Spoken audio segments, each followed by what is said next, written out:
Et bonjour à toutes et à tous, c'est Mister Cyclisme, bienvenue dans cette nouvelle vidéo. Aujourd'hui on se retrouve pour la présentation, la preview du Giro d'Italia 2016.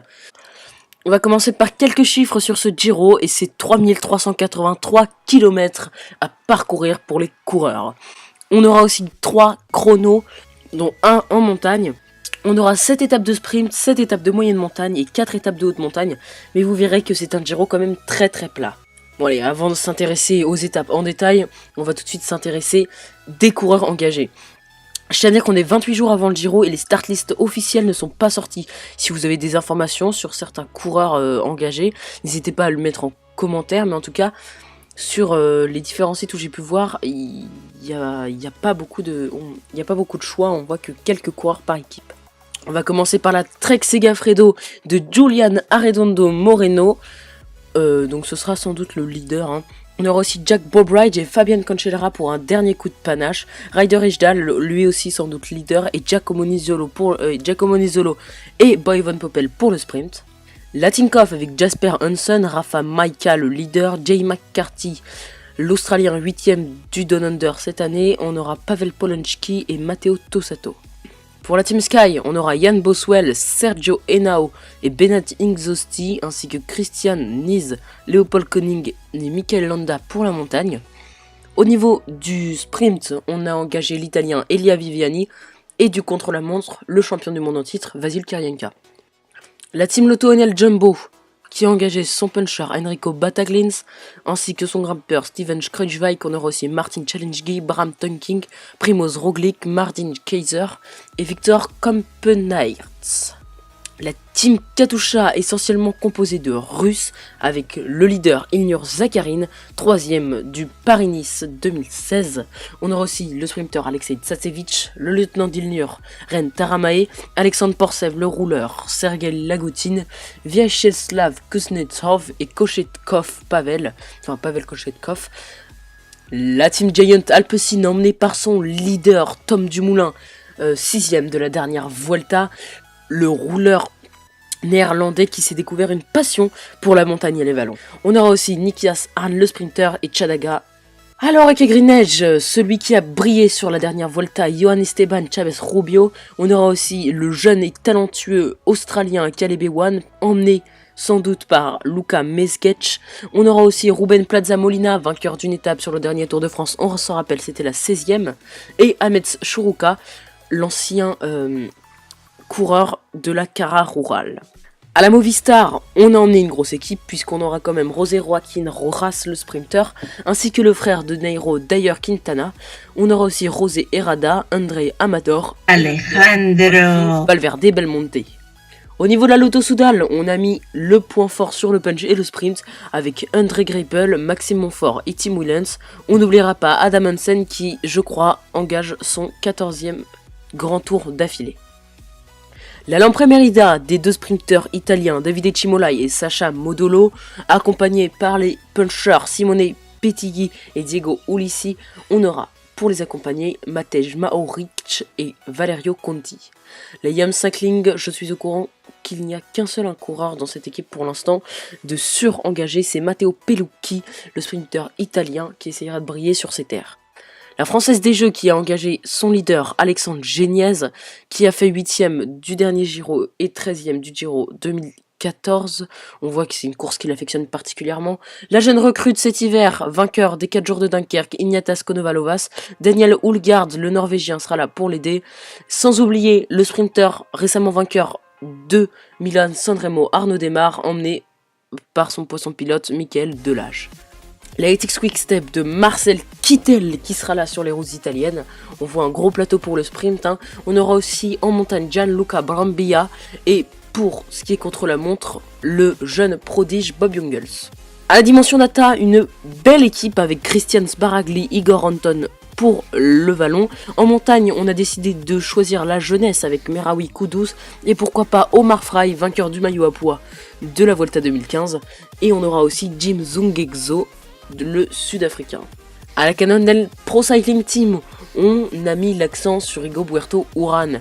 Il manquait de coéquipiers en montagne à la ATX Quick Step, il va être servi puisque le leader colombien de la Cannondale, qui a très clairement annoncé vouloir gagner Ce Giro sera accompagné du jeune italien Davide Formolo et de Joseph Lloyd Dombrowski, aussi appelé Joe Dombrowski. On n'oubliera pas Simon Clark pour les étapes vallonnées. La BMC Racing Team avec le rouleur Tyler Finney et Sylvain Dillier. La Stana Pro Team qui à mes yeux est la plus grosse équipe de ce Giro avec le grimpeur, que des grimpeurs d'ailleurs, Eros Capecchi, Jakob Fuglsang, Tenel Kongert, Michele Scarponi et Vincenzo Nibali. Croyez-moi, cette équipe va faire très mal. La GT0 mondiale avec le duo de leaders Jean-Christophe Perrault, Domenico Pozzovivo, accompagné de Quentin Joregui. Et bien je vous propose qu'on se retrouve maintenant pour les différentes étapes de ce Giro d'Italia. Vous le voyez déjà à l'image, c'est bien sûr la première étape qui est un contre-la-montre entre Alpedorne et Alpedorne, une étape de 9,8 km pour les purs rouleurs. Moi je vais vous faire un petit pronostic pour chaque étape. Je vois bien Vasil Kirienka s'imposer sur cette étape. La deuxième étape de ce Giro d'Italia, une étape de plat entre Arnhem et Mgem. Bon alors je sais pas du tout comment ça se prononce, je la prononce à la chinoise. Enfin bref, une étape de plat avec mon petit pronostic qui se tournera sans doute vers André Greipel, Marcel Kittel, Elia Viviani, Giacomo Nizzolo. Enfin bref, je pense plus Marcel Kittel et André Greipel, mais pourquoi pas voir d'autres coureurs un peu outsiders venir s'imposer. La troisième étape les amis, une étape entre Nijmegen et Arnhem. Une étape de plat encore une fois, pourquoi pas un Caleb Ewan, un André Greipel, un Marcel Kittel. Quatrième étape, une étape vallonnée, légèrement vallonnée. C'est pas du gros vallon mais il y a des petites bosses. C'est une étape entre Catanzaro et Praia a Mare, une étape de 191 km. Je vois bien par exemple Diego Ulissi s'imposer sur ce genre d'étape, Esteban Chavez, voilà, il y a de quoi faire. Cinquième étape du Giro d'Italia 2016 entre Praia a Mare et Benevento, une étape de plat avec quelques vallons. Elle fait quand même 233 km, vous le voyez sur ce planisphère, c'est assez grand. Le profil il est plat, vous le voyez, et voilà. Moi c'est comme pour les autres étapes, c'est du Caleb, c'est du André, c'est du Marcel, pas grand chose à signaler. Sixième étape du Giro, une étape entre Ponte et Rocarso. Une étape de 165 km avec cette première arrivée au sommet, une superbe étape, elle va être très intéressante à suivre. Pour ceux qui veulent savoir la date, c'est le 12 mai, donc n'hésitez pas à regarder cette étape. Et pour mon petit pronostic, là c'est vrai que Nibali, Uran, Valverde, voilà, des coureurs comme ça qui peuvent aller s'imposer. La septième étape, une étape de plat avec du vallon pour baroudeurs, sprinters. Bon écoutez, pas trop de pronostics, Greipel, Kittel, les classiques. Une étape entre Sulmona et Foligno de 210 km. La huitième étape, elle, risque d'être bien plus intéressante avec une vraie bosse. C'est une étape entre Foligno et Arezzo de 169 km. Et regardez cette bosse, elle est très très intéressante.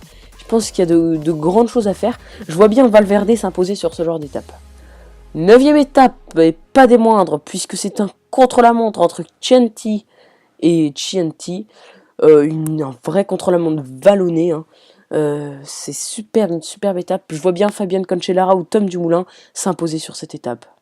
Dixième étape entre Campi Bisenzio et Sestola. Une étape de 216 km pour puncher grimpeur. Alors là, c'est vrai que je vois aussi bien Valverde s'imposer. Mais c'est vrai que des coureurs comme Nibali peuvent très très bien le faire.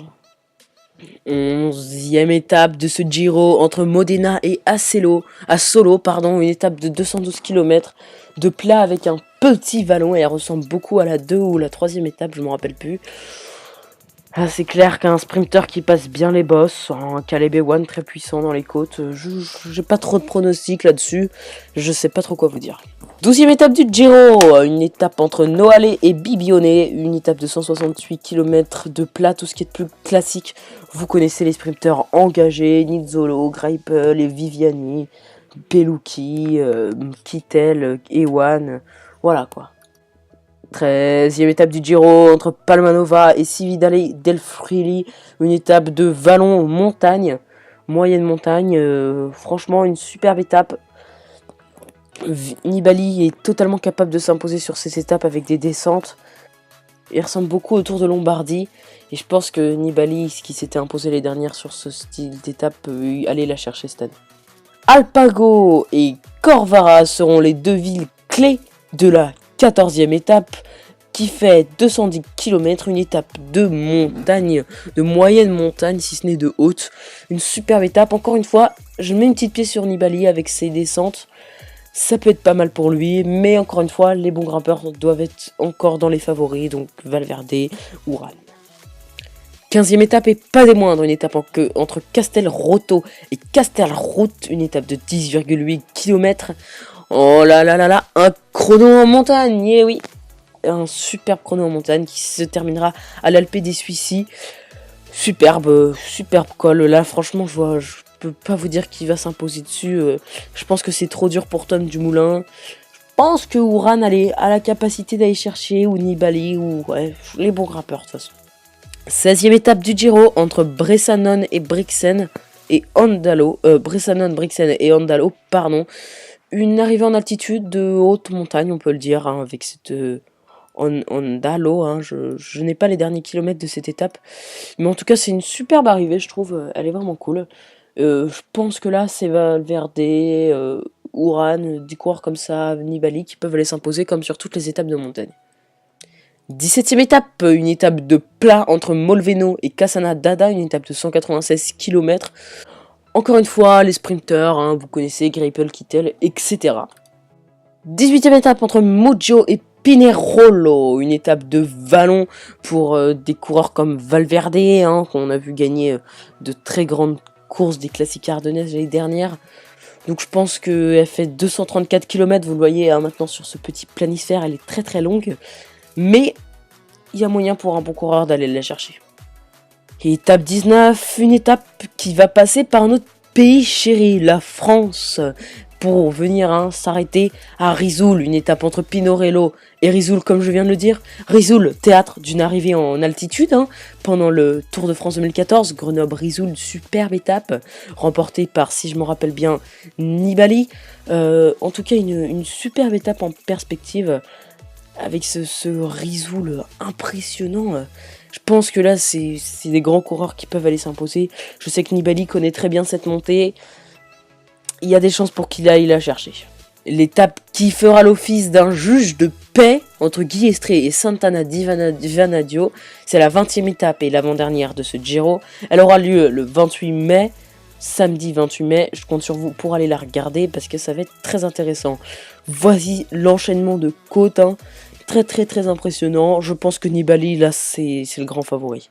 On sera en France pendant toute l'étape, sauf pour l'arrivée, où on sera en Italie, à Santana di Vanado. Et je prononce Guy Estrée alors qu'on dit Guy Estre en France. Enfin bref. 21e étape, une étape qui se terminera à Turin. Une étape donc entre Cuneo et Torino. Une étape de 150 bornes, avec des jolis petits vallons. C'est un circuit dans Turin. Mais là, je pense que c'est un sprinter. Moi, je vois bien Caleb Ewan. Je le sens, Caleb. Mon pronostic pour le classement général, je vais vous faire ça très très vite fait. Je pense que Nibali va gagner devant Valverde, Perrault, Uran ou quelque chose comme ça. Je pense que les favoris seront là, j'ai pas vraiment d'ordre. Je pense honnêtement que Nibali va gagner. Ok. Alors ensuite, le reste, je sais pas trop. J'ai carrément oublié un Perrault et Pozzovivo de les citer dans les étapes de montagne. Mais c'est vrai que Perrault, je l'attends à un top niveau. J'ai vraiment envie de le voir briller. Au niveau du maillot vert, ce sera Kittel ou Greipel ou Ewan ou des coureurs comme ça. Après, c'est vrai que je vois Kittel, on l'a vu gagner hier le Grand Prix de l'Escaut. Alors, excusez-moi, petite coupure téléphone. C'est vrai qu'il a gagné le Grand Prix de l'Escaut il n'y a pas longtemps. Du coup, je pense qu'il a un statut de favori avec Greipel, qui a fait 3ème de ce même Grand Prix de l'Escaut. Enfin bref. Au niveau de la montagne, je vois bien Omar Fry repartir pour faire le doublé maillot grimpeur Volta, maillot grimpeur Giro. Après, c'est vrai que Ruben Plaza aussi sera là pour partir dans les échappées. Et puis si c'est pas les échappées, ce sera je sais pas, je sais pas trop. Celui qui passera le plus de col en tête. Merci pour cette explication. Non, j'ai pas trop de pronostics là-dessus. Quant au maillot du meilleur jeune, je vois bien. Peut-être d'ailleurs Quintana, on nous le promet très fort. Après, je sais pas trop qui mettre. Tom Dumoulin. Ouais, Tom Dumoulin, il a 25 ans. Je vois pas trop qui d'autre pour aller le jouer, honnêtement, mais on verra bien. Et donc voilà, les amis, je vais finir cette vidéo qui va presque faire 16 minutes. tout simplement en vous demandant si vous avez d'autres informations sur les coureurs qui vont participer, ou je ne sais pas, si vous avez envie de me parler un petit peu de ce Giro, dites-le dans les commentaires. Si vous avez aimé cette vidéo, n'hésitez pas à mettre un like. Je suis désolée si le montage et tout ça c'est un petit peu moins dynamique, ma voix aussi, je suis malade en ce moment, mais je tenais vraiment à vous faire cette vidéo à peu près un mois avant la sortie du Giro, puisque c'est vrai que ça s'anticipe un petit peu à l'avance, vous pouvez la re-regarder une semaine avant que ça démarre, c'est gratuit. Donc voilà, c'était vraiment une vidéo comme ça que j'avais envie de faire, ça m'a pris pas mal de temps, une vidéo de 16 minutes, vous vous en doutez, surtout le nombre d'images et tout ça qu'il fallait faire, la miniature m'a pris pas mal de temps. Pour vous dire, j'étais malade aujourd'hui, du coup de 9 h du matin, et là il est 18 h, j'ai fait cette vidéo. Enfin bref, j'ai bien taffé dessus et j'en suis pas très content, mais enfin non, j'en suis content, on va pas se mentir. J'en suis pas extrêmement fier, je pense pas que ce soit ma meilleure vidéo, mais j'en suis content. Donc en tout cas, pour cette vidéo, n'hésitez pas à mettre un petit j'aime, cliquer sur le pouce bleu, à vous abonner à ma chaîne YouTube, vous êtes environ 115, ça me fait très plaisir, et à commenter la vidéo. Sur ce, c'était Mister Cyclisme, on se dit à bientôt. Allez, salut!